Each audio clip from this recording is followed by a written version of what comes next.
Römer koyup dezgâda pırıya dıkavurun ki. Pırıya nesli?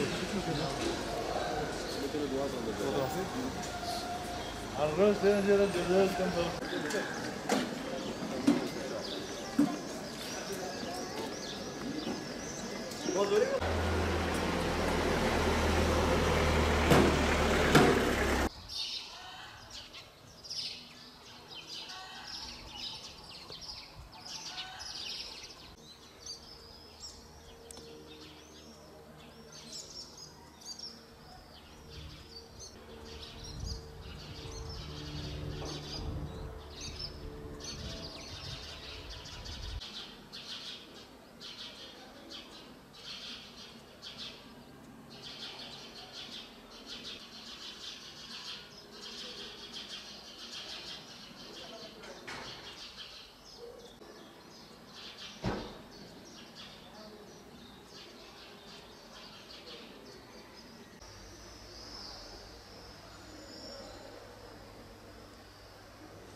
Gonzala.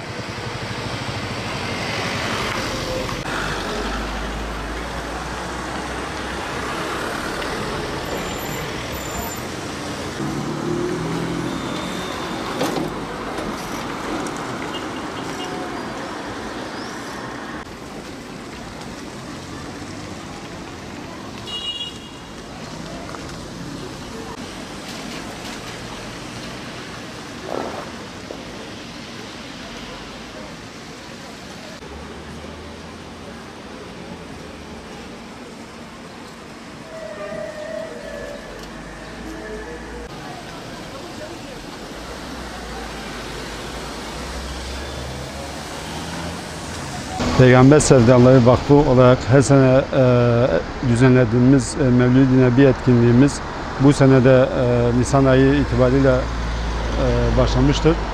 Batman'daki etkinlik öncesi Hiladel olarak üzerimize düşen bütün Batman'daki cadde, sokak, evlere değişik brandalar asmaktayız. Ve bu brandalarla biz milletimizi bir ön hazırlık olarak Mevlid-i Nebi'ye hazırlanmış bulunmaktayız. Bugün Nisan ayına girdiğimizde bütün Batman'daki esnaflar, özellikle buradan teşekkür ediyoruz onlara. Mevlid-i Nebi etkinliği için onlar da kendi dükkanlarına afişler, değişik caddelere brandalar asmaktadırlar. Bizim buradaki amacımız peygamber aşkını milletin içine koymak, onlara yaşatmak ki bu seneki temamız da peygamberi anlamak, sünnetini yaşamak temasıyla yola çıktık. İnşallah bunu en iyi şekilde milletimize yansıtmaya çalışacağız. Hep bütün Batman halkına bu konuda desteklerini beklemekteyiz. Şimdiden hepsine teşekkür ediyoruz. Etkinlik gelmeden önce bütün Batman peygamber aşkıyla bir seferberlik içerisine girmektedir. Gerçekten bizim buradaki amacımız bu Mevlidi etkinliklerini milletimize tekrar yaşatmak, onları o coşkuyu, o heyecanı vermektir. Bundan dolayı bu ön hazırlıkları yapmaktayız.